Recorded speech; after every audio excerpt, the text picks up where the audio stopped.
Superman's immediately recognizable anywhere. I go overseas, and I go into England, and I go to Spain, and I've talked to people in South America. Superman, that's the character that most interests them, and they see Superman as the personification of American ideals, American values. Superman transcends America, I think, because of the basic empowerment fantasy. I don't think that that's tied to any national culture. I think it's a part of the human spirit, the human wish to be more powerful. That's a wish fulfillment that transcends all cultures. È un gran miracolo. E il mio è la buona, non fa niente. Arrivederci.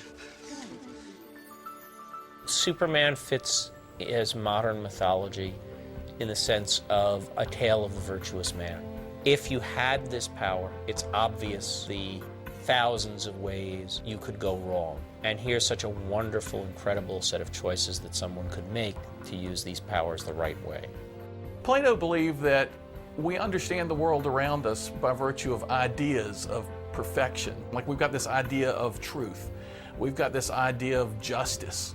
We've got an idea of goodness. Nothing in the world embodies these things perfectly.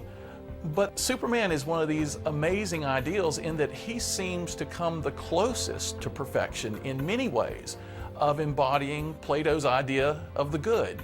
And that's one of the reasons we're so viscerally attracted to him. He's so powerful, he doesn't have any reason to be bad, to use his powers for anything but good.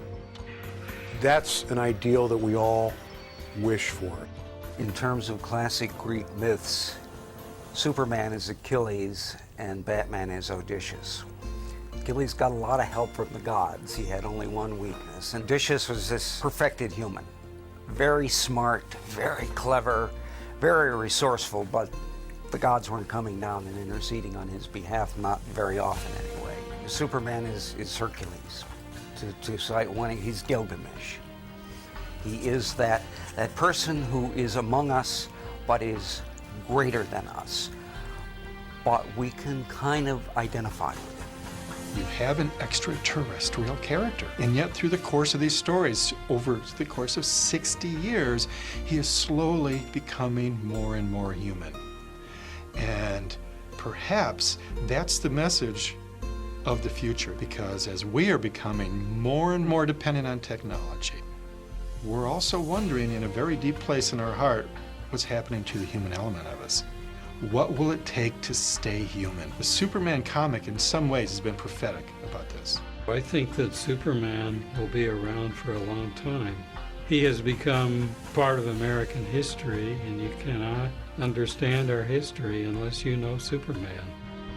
There's almost a will to keep Superman alive, because it represents the roots of this entire kind of modern mythology, of superpowered characters.